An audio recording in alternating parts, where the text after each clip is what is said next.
So I've recently acquired a Donkey Kong cocktail table, as you guys may have seen in a previous video, and the audio was extremely distorted. Also, the monitor is not working. So I've picked up the Sanyo 20EZ Deluxe Kit from the real Bob Roberts, and one of the first things we're going to do is the audio repair kit. I've never done a cap kit before, but I figured, hey, you guys can all see me mess up as well. So what I did first is I lined up every single capacitor that was for the audio board, and I made sure that I had each one and I put them in order as well.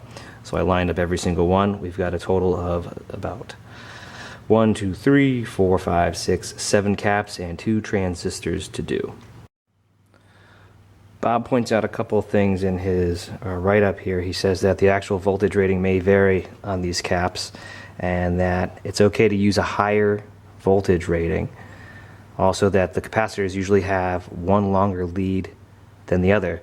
So if we take a look at this capacitor right here, you can see that one side is longer. If you look right here, right above my thumb, it actually has some markings there, and that indicates that that's the negative lead of the capacitor.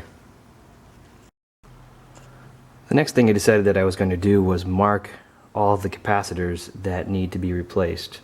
So I'm going to start with C371, and C371 is right here. So I'm going to mark that.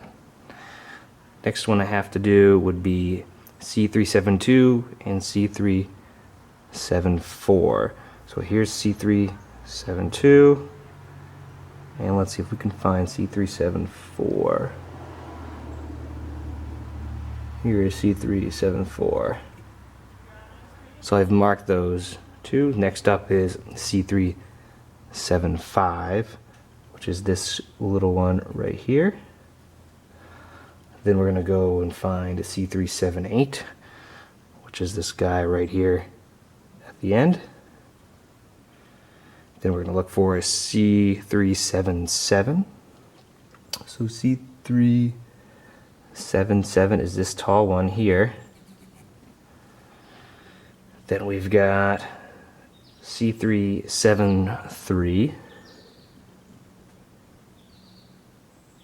if we can find that one. Oh, that's this one right back here.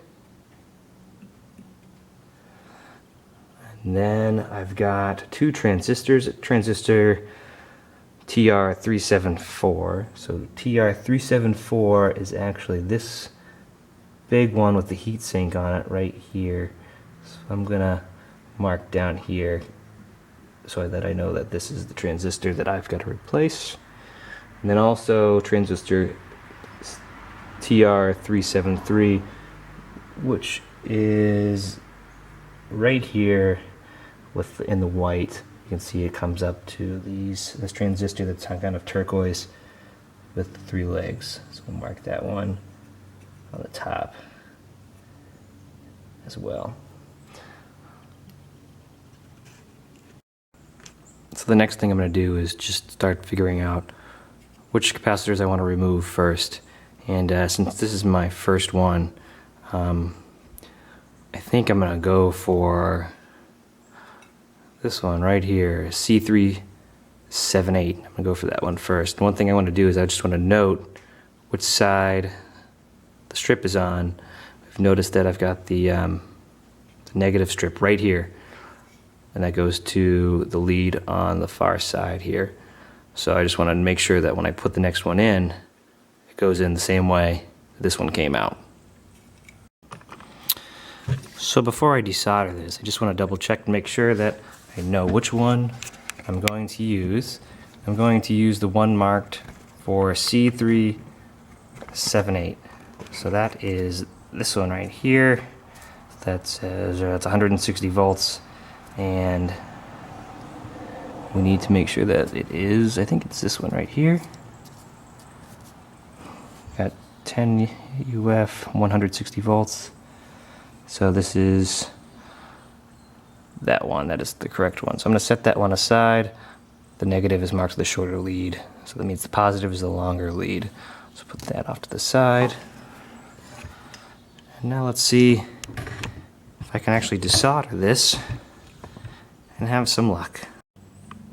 To desolder this, I'm going to either use my desoldering iron, or I've got some desoldering braid, which I might use if I need to clean it up a little bit more. We'll give this a shot. Hopefully this desoldering iron works as the people from Radio Shack said it would. So I'm going to be desoldering these 2 points right here.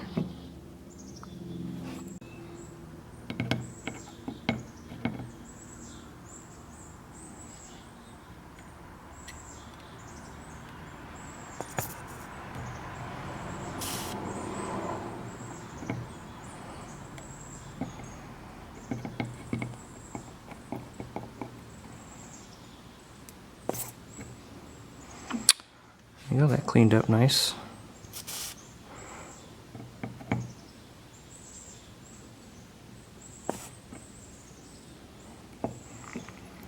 Let's see if we can wiggle that free.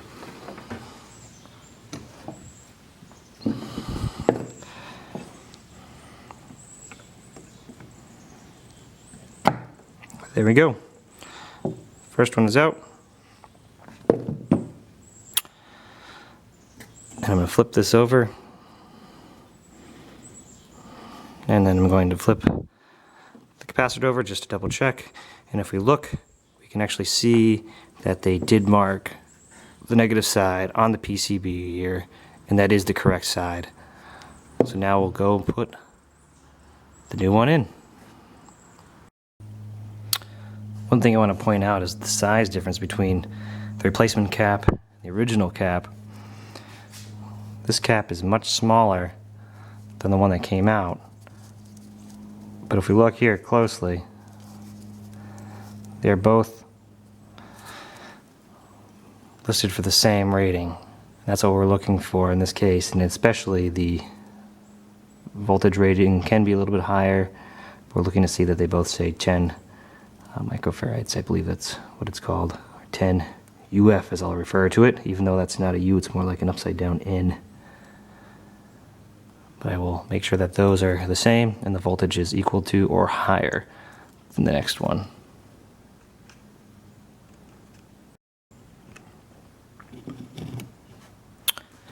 So the next thing we're going to do is put this new capacitor in.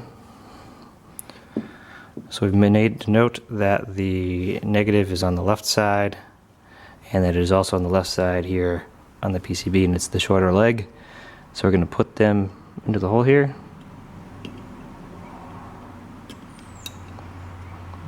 Push that down. Now on the back side, I'm going to bend the legs slightly.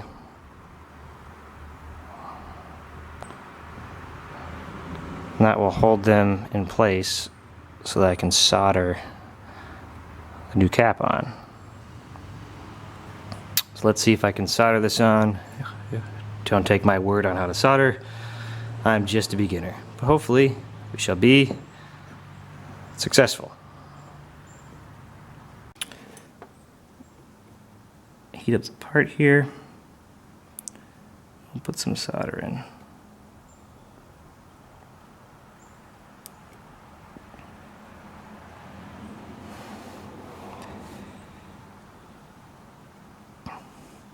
Heat up the other leg. We'll put some solder in.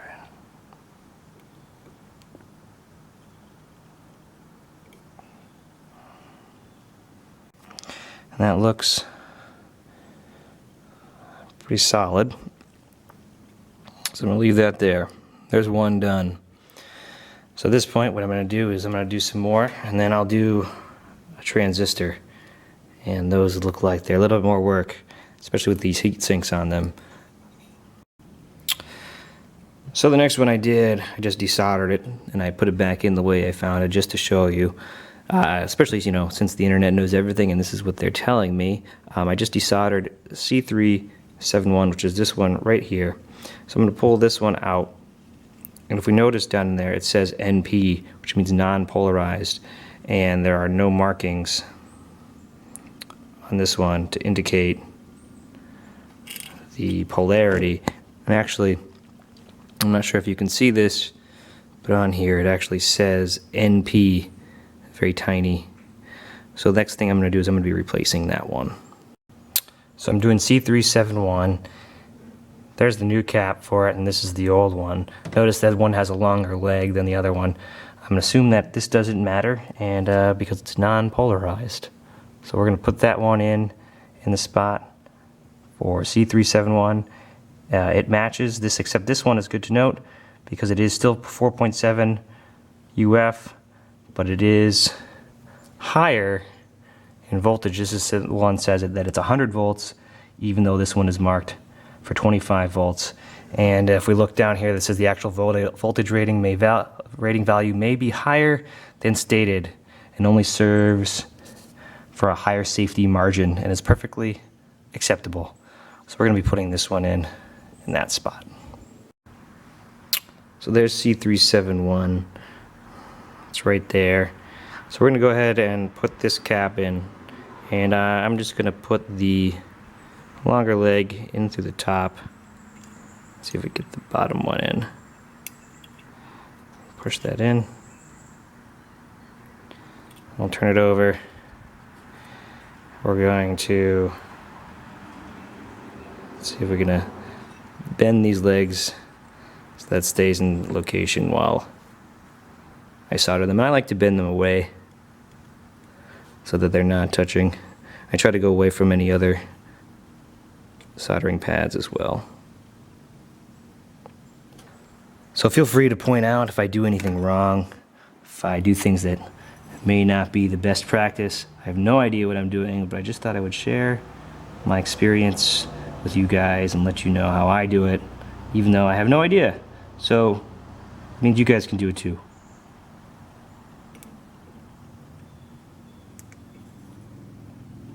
Notice I have a non-steady hand. Shouldn't be a surgeon. I don't even know why I'm doing this.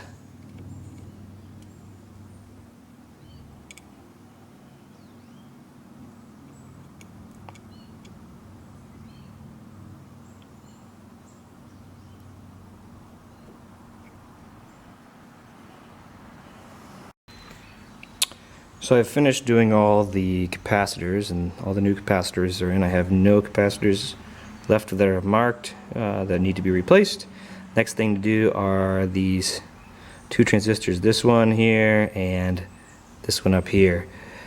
After looking at the back, I will show you that there are 3 solder spots for the transistor, and I don't know if you can tell, but the ones right above my fingernail here, right here, they're actually right here, they're actually touching, and I guess that's designed to do that.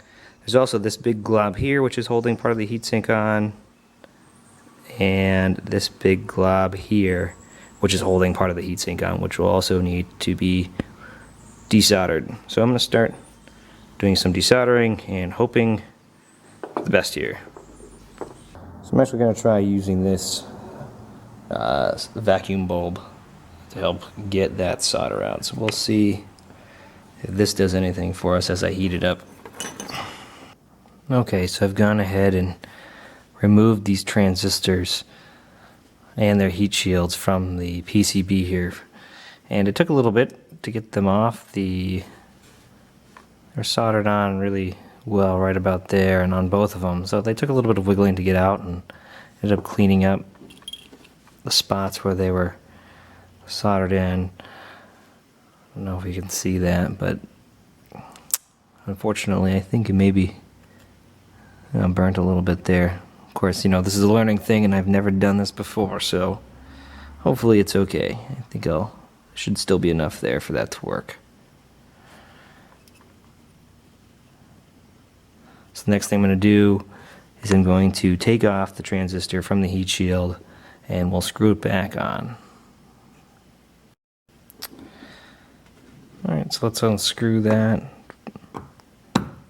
from the heat shield. It should just come right off. There we go. So that's free. So there's the old one. And we were putting this in to TR374. So we'll get that transistor for that one.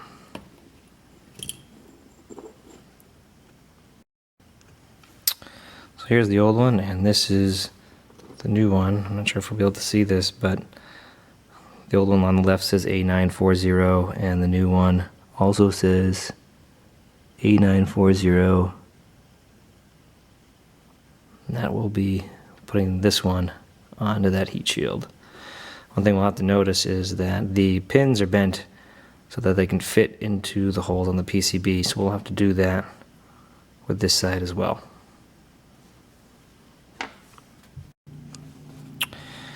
So as I look at this, I'm going to try and match these bends so the two outer ones go away from the metal piece on the back.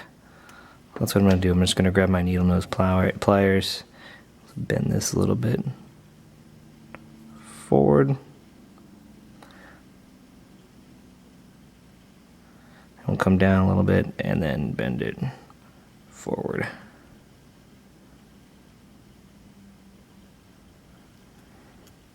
That should give us close to the bend that we need. And then we'll do the same on the other side, so we'll bend it forward, or back, I guess, away from the metal, and then bend the rest of it forward. Try to line those up. Okay. There's those two, and then we'll take that middle one and we'll bend that one back towards the back edge of the transistor.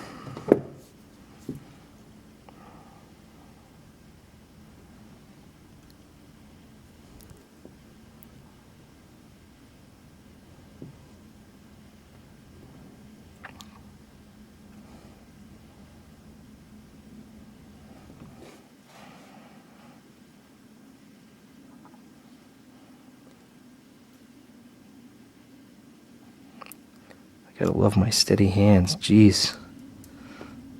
Alright, there we go. It's pretty close. Let's test fit it. Let's see if we can get it even closer. So the back one goes in, and this one's close. Put that in there. Alright, so there we go. I'll go in.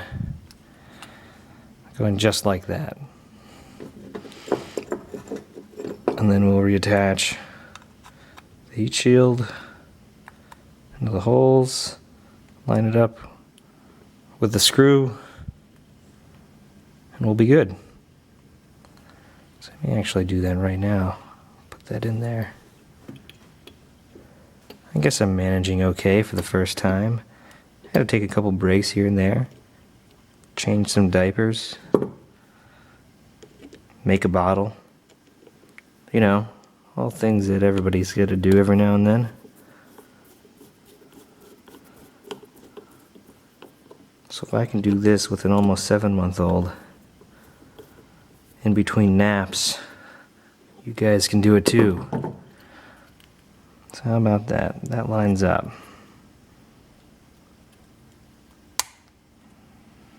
Take a look.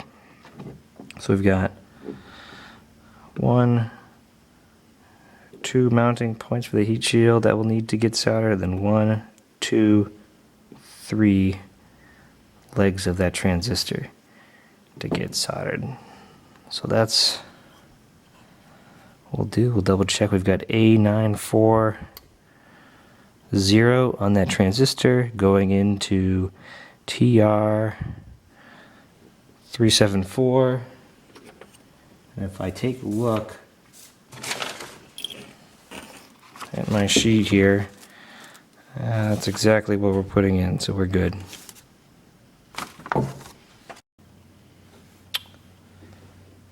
So as I'm looking at this, I'm wondering, I notice that I've got the 2 legs of that heat shield, or what I think is a heat shield. They're in the traces, and then I also have one other leg of this transistor in the trace. I'm wondering if these are all actually part of a ground. Maybe somebody else who out there who knows a little bit more than I do can elaborate on that. But that could make sense, or maybe just a way to disperse heat better. Who knows? I don't know. Maybe somebody can tell me more. Alright, so let's put some solder on. I'm actually going to solder the 3 spots on that transistor first. Oh, and how do you, now that it's darker out, it's been taking a little while, how do you guys like that? I got some lights on this thing. I know this is not the fanciest soldering iron, but hey, I like that. It's pretty cool. Let's try this one.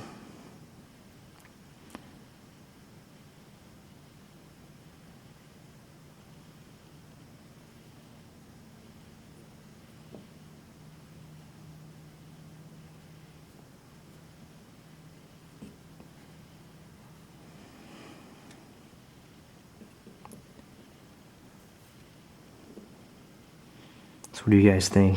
Do you think you can do this? I think I'm managing okay.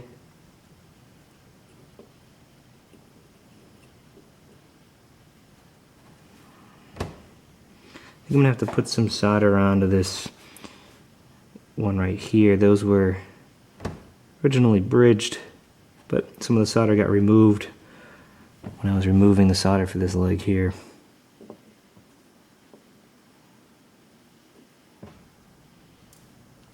That might be a little tricky for me, who knows? I haven't done this kind of yet.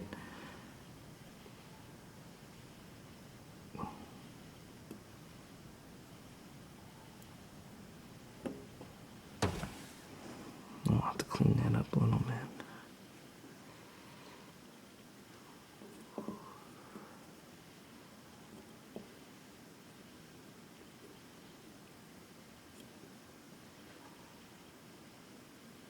I guess that looks okay.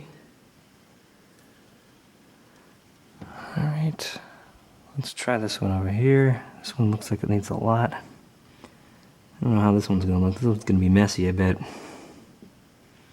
Let's heat it up and see what happens.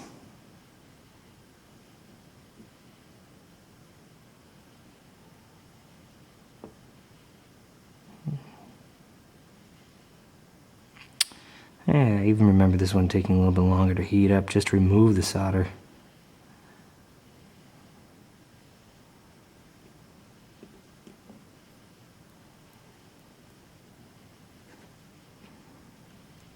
I think this still needs a little bit more.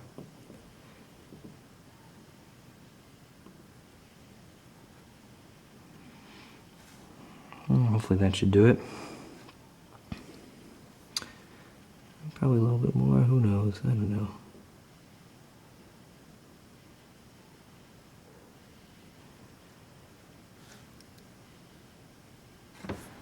Alright, let's do this last one.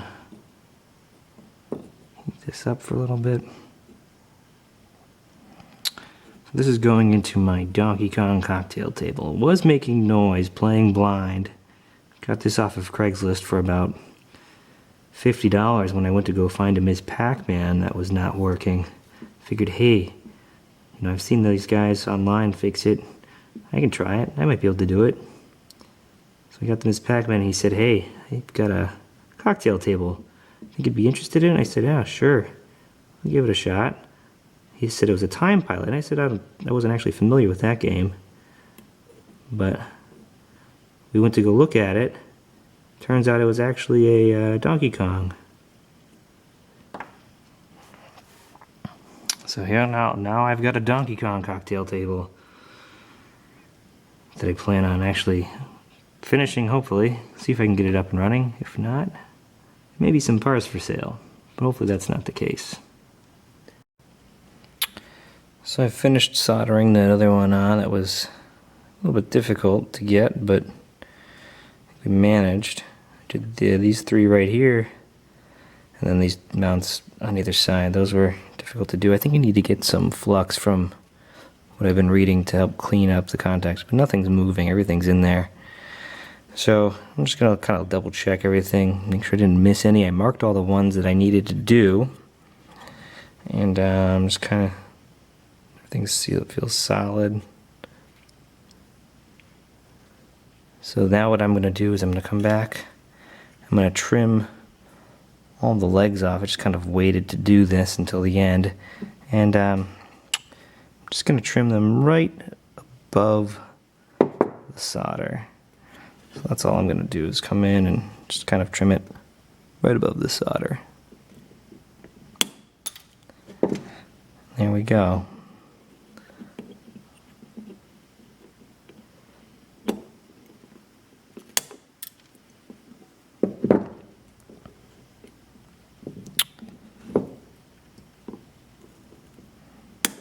So I'm going to finish doing that and we'll be done. So I just finished up. We clipped all the legs on the back and double checked everything, and everything seems to look pretty good. Hope you guys like this. This is from the perspective of somebody who's never done this before. So hopefully it's a learning experience for myself and for everybody else. And if you guys have any comments that you would like to share with me, please feel free. Any tips would be appreciated to make my life easier. Otherwise, it's tough to do this in between nap times with the baby. Alright guys, thanks a lot and have a good evening.